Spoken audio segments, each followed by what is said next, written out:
چھٹے پارے کی تفسیر کا خلاصہ سماعت فرمائیں۔ وَأَخْذِهِمُ الرِّبَا وَقَدْمُهُ عَنْهُ وَأَقْلِهِمْ أَمْوَالَ النَّاسِ بِالْبَاطِلِ وَأَعْتَدْنَا لِلْكَافِرِينَ مِنْهُمْ عَذَابًا أَلِيمًا۔ مختصر سی شرح بعد نماز فجر ہو چکی ہے، اب اس کے بعد کی چند آیتوں کی شرح اب سماعت فرمائیں۔ اللہ فرماتا ہے، اللہ رب العالمین نے ان کے کفر کی وجہ سے اور باطل طریقے سے مال کھانے کی وجہ سے اللہ رب العالمین نے ان پر دردناک عذاب بھیجا۔ دو جرائم کا ذکر کیا ہے۔ دیکھیے اللہ کے عذاب کے دو جرائم کا ذکر ہے۔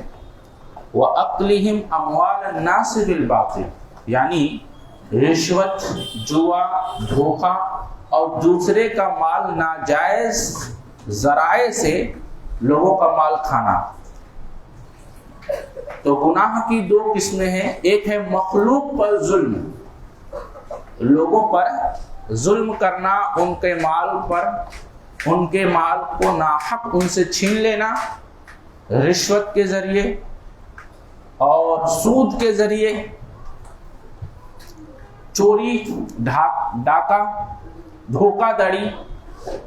تو یہ ہے مخلوق پر ظلم، یہ گناہ کی ایک قسم ہے۔ اور دوسری قسم ہے حق سے اعراض، جب حق پہنچایا جائے، حق کی تلقین کی جائے تو اس سے اعراض کر لینا، منہ موڑ لینا۔ تو کہا یہ دو بڑے جرائم ہیں جس کی وجہ سے اللہ کا عذاب آتا ہے، اور صرف عذاب نہیں آتا، کہا عذاباً علیما، دردناک عذاب اللہ کا آتا ہے۔ آج ہم جو پریشان حال ہیں، ہم میں سے کتنے لوگ ہیں جن کے معاملات 100% بالکل حق اور انصاف اور سچے طور پر چل رہے ہیں؟ ہمیں سے کوئی یہ گارنٹی دے سکتا ہے کہ میرے معاملات جو ہیں، میرا کاروبار بغیر کسی جھوٹ کے، بغیر کسی دھوکہ دھڑی کے، بغیر کسی رشوت کے، بغیر کسی سود کے اور بغیر کسی فریب کے چل رہا ہے؟ تو معاملات کے اندر فریب کرنا اور دھوکہ دڑی کرنا یہ لوگوں پر ظلم ہے۔ ایک وجہ یہ ہے کہ اللہ کا عذاب آتا ہے، اللہ دردناک عذاب میں مبتلا کرتا ہے۔ اور جب اجتماعی طور پہ یہ کام عام ہو جائے، یہ گناہ عام ہو جائے، تو پھر اللہ کے عذاب کا منتظر رہنا چاہیے۔ اجتماعی طور پر اللہ عذاب نازل کرتا ہے۔ دیکھیے اسی بات کا ذکر کیا گیا یہاں کہ ان کے سود لینے کی وجہ سے، حالانکہ یقیناً انہیں اس سے منع کیا گیا تھا، اور ان کے لوگوں کے اموال باطل طریقے کے ساتھ کھانے کی وجہ سے ہم نے ان میں سے کفر کرنے والوں کے لیے دردناک عذاب تیار کر رکھا ہے۔ تو یہ اللہ کے یہاں جو عذاب ہوگا وہ تو ہونا ہی ہے، اس کی وجہ سے دنیا میں بھی عذاب آتا ہے۔ حق سے اعراض، جب حق کی تلقین کی جاتی ہے، ان کو سود سے، زنا سے، رشوت سے اور ظلم سے روکا جاتا تو اس سے اعراض کرتے تھے، اس حق کو قبول نہیں کرتے تھے، اور دوسرا یہ گھناؤنا کام کیا کرتے تھے۔ تو اللہ رب العالمین نے ان پر عذاب نازل کیا۔ اگر یہی کام ہم کریں تو وہی اللہ کا قانون وہی ہے، صرف لوگ بدل گئے ہیں، قانون وہی ہے، جو ان کے لیے تھا وہ ہمارے لیے بھی ہے۔ انہوں نے کیا، انجام ان کا برا ہوا، اگر وہی کام ہم کرتے ہیں تو ہمارے ساتھ بھی وہی ہونے والا ہے۔ لہٰذا اللہ نے ان کی داستان سنا کر، ان کے واقعات بتا کر، ان کے اعمال دکھا کر کہا کہ تم ان کی طرح نہ بننا، اور اسی لیے ہم دعا کرتے ہیں اللہ غیر المغضوب علیہم ولا الضالین، اے میرے رب ہمیں ان لوگوں کی راہ پر نہ چلا جن پر تیرا غضب ہوا، جو لوگ گمراہ ہوئے۔ تو یہ ان کے اعمال تھے، وہ کیا کرتے تھے، جس کی وجہ سے دردناک عذاب کے مستحق ٹھہرے، لہذا ہمیں اس سے روکا گیا۔ آگے اللہ کہہ رہا ہے یا اہل الکتاب، یعنی اہل کتاب کو اللہ خطاب کرتے لا تغلو فی دینکم. تو صرف مراد یہ نہیں کہ صرف اہل کتاب ہی ہیں، یہ ان کی بات بتائی جا رہی ہے کہ اے اہل کتاب تم اپنے دین میں غلو نہ کرو. غلو کیا ہے یہ سمجھ لیجئے، کسی چیز کو اس کی لیول سے بڑھا دینا، اس کے لیول سے اونچا کر دینا، یہ غلو ہے. اور جتنی بھی بدعات، شرکیات اور جتنے بھی دین کے تعلق سے جو خرابیاں پیدا ہوئی ہیں ان میں بنیادی وجہ ہے غلو. قوم نوح کے اندر جو 5 بت تھے، ود، سوا، یغوث، یعوق اور نصر، یہ لوگ قوم تھے، یہ بزرگ تھے، یہ قوم کے بہت بزرگ لوگ تھے، یہ اچھے لوگ تھے، لیکن ان کی قوم نے ان کی شان میں اس طرح غلو کیا کہ ان کو معبود بنا لیا، ان کو الہ بنا لیا اور ان کو پوجنے لگے. اور پھر بعد میں اسی طرح جو رسول بھیجے گئے تھے تو رسولوں کی رسالت کے منصب سے بڑھا کر لوگوں نے ان کو ابن اللہ کہہ دیا، یہ اللہ کے بیٹے ہیں. نعوذ باللہ ثم نعوذ باللہ. حضرت عیسیٰ علیہ السلام کو اللہ کا بیٹا بنا لیا، حضرت عزیر علیہ السلام کو اللہ کا بیٹا بنا لیا. تو ان کی شان سے ان کے رتبے کو بڑھا دینا. اور ہمارے یہاں بھی امت محمدیہ میں بھی ایسا ہے، بہت سارے اولیاء ایسے ہیں جن کے رتبے اور جن کے مرتبے کو ان کی شان سے بڑھا دیا گیا اور ان کو اللہ کے سفارشی مان کر ان کے لیے نظر و نیاز کی جاتی ہے، انہیں پکارا جاتا ہے مدد کے لیے، یا غوث اعظم یا علی مدد کہہ کے پکارا جاتا ہے. یہ بدترین قسم کا گناہ ہے. یہ ایسا گناہ ہے کہ اللہ اس گناہ کو کبھی نہیں معاف کرے گا. اگر کوئی آدمی توبہ کیے بغیر مر گیا تو سیدھا اس کے لیے جہنم ہے. یہ میں نہیں کہہ رہا، یہ اللہ رب العالمین کا فرمان ہے. اِنَّهُ مَن يُشْرِكْ بِاللَّهِ فَقَدْ حَرَّمَ اللَّهُ عَلَيْهِ الْجَنَّةَ. اللہ نے جنت کو حرام کر دیا ہے مشرکوں کے اوپر. یہ بہت بڑا شرک ہے. لہذا اللہ نے اس چیز سے روکا کہ دیکھو اپنے دین میں حد سے تجاوز نہ کرنا، آگے نہ بڑھنا. وَلَا تَقُولُوا عَلَى اللَّهِ إِلَّا الْحَقِّ. اور اپنی زبان سے حق کے سوا کچھ مت نکالو. یہ کس کے لیے کہا جا رہا ہے؟ انما المسیح عیسی ابن مریم رسول اللہ وکلمتہ. ان لوگوں نے کیا کہا تھا؟ حضرت مسیح عیسی ابن مریم مگر اللہ کا رسول اور اس کا کلمہ ہے. کلمہ سے مراد یہی، عیسائیوں کو یہاں دھوکہ لگا، یہاں پر مغالطہ ہوا کہ حضرت عیسیٰ علیہ السلام اللہ کا کلمہ ہے. تو کہا اللہ کا کلام مخلوق کیسے ہو سکتا ہے؟ اللہ کا کلام مخلوق نہیں ہے، لہذا مخلوق نہیں ہے تو اللہ ہے. تو اب ان لوگوں نے کیا کہا؟ حضرت عیسیٰ ہی اللہ ہے. نعوذ باللہ ثم نعوذ باللہ.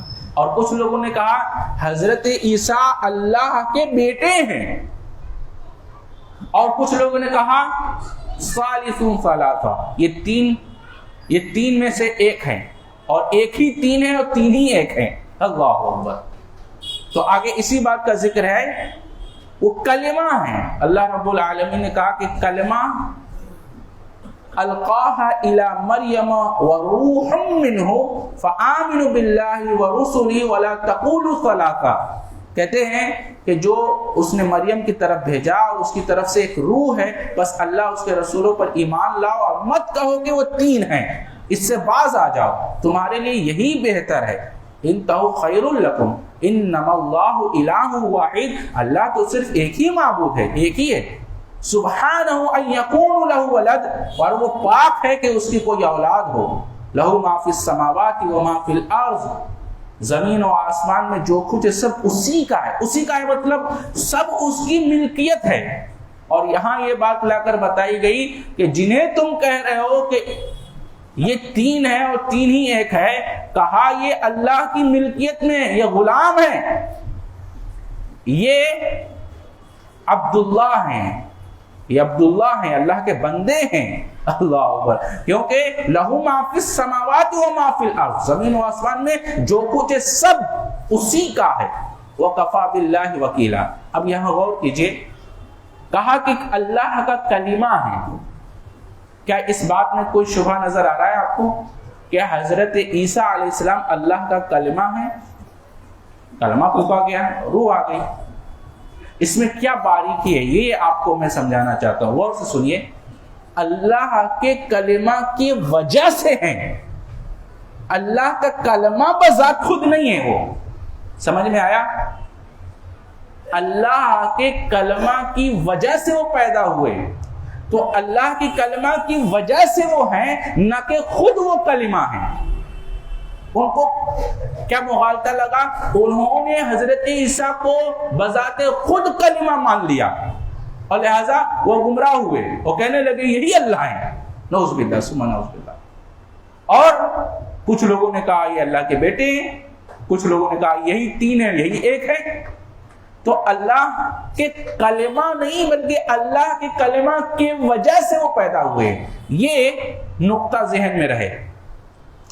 تو کہا مریم کی طرف القا کیا اور اللہ نے روح ڈال دی۔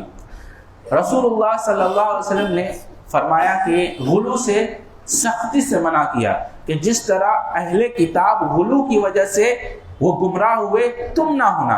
اللہ کے رسول نے کیا فرمایا؟ لا تطرونی کما اطرت النصارى ابن مریم فانما انا عبد فقولوا عبد اللہ ورسولہ۔ کہتے ہیں کہ مجھے اس طرح سے مجھے نہ بڑھا دینا حد سے، جیسا کہ جس طرح نصارہ نے عیسیٰ ابن مریم کو بڑھایا، ان کی شان میں غلو کیا، میں تو اس کا بندہ ہوں۔ فقولوا عبد اللہ، کیا فرمایا اللہ کے رسول نے؟ میں تو اس کا بندہ ہوں ورسول، اور اس کا رسول ہوں، لہذا تم مجھے اللہ کا بندہ اس کا رسول ہی کہنا۔ اور ہم کیا شہادت دیتے ہیں؟ اشہد ان لا الہ الا اللہ واشہد ان محمدن کے بعد کیا ہے؟ عبدہ، محمدن رسولہ ہے، محمدن عبدہ ورسولہ۔ پہلے ہم عبد مانیں گے پھر رسول مانیں گے۔ کوئی بھی رسول بغیر عبد کے نہیں ہوا۔ کیا کوئی رسول ایسا آیا جو عبد نہیں تھا، جو اللہ کا بندہ نہیں تھا؟ ایسا نہیں ہے۔ اللہ کے رسول صلی اللہ علیہ وسلم پہلے بھی جتنے رسول آئے سب اللہ کے بندے تھے، عبد تھے، رسول تو بعد میں بنے۔ اور خود رسول اللہ صلی اللہ علیہ وسلم 40 سال پہلے، 40 سال تک کیا تھے؟ وہ عبد ہی تھے۔ 40 سال کے بعد نبوت ملی اور آپ نبی اور رسول بنائے گئے۔ لہٰذا اللہ کے رسول نے سختی سے کہا جس طرح یہود و نصارہ نے اپنے انبیاء کے شان میں غلو کیا اور ان کو ان کی شان سے بڑھا کر اللہ کا بندہ کا اس طرح نہ کہنا۔ جان لو کہ میں اللہ کا بندہ اس کا رسول ہوں، لہٰذا مجھے اللہ کا بندہ اس کا رسول ہی کہنا۔ وَكَلِمَتُهُ أَلْقَاهَا إِلَى مَرْيَمَ، یعنی انہیں کلمہ کن سے بنایا، اور اس طرح ان کی پیدائش بن باپ کے ہوئی۔ یہ معنی نہیں کہ وہ کلمہ ہی حضرت عیسیٰ علیہ السلام بن گئے، ورنہ آدم علیہ السلام تو ماں باپ دونوں ہی نہیں ہیں، تو پھر وہ تو اس سے بڑے معبود ہو گئے، نہیں ہو گئے؟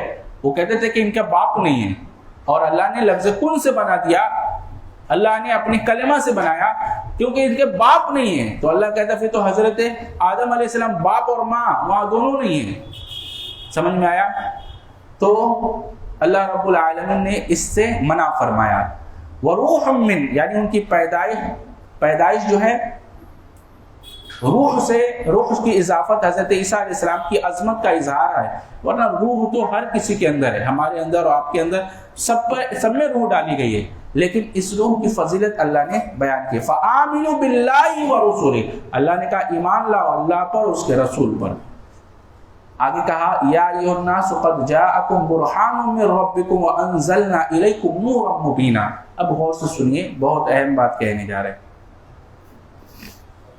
اللہ کہتا ہے اے لوگوں، قد جاءکم برہان، تمہارے پاس تمہارے رب کی طرف سے ایک برہان آ گیا ہے، ہم نے برہان نازل کیا ہے۔ برہان کیا ہے؟ قرآن۔ یہ برہان کیا ہے؟ قرآن۔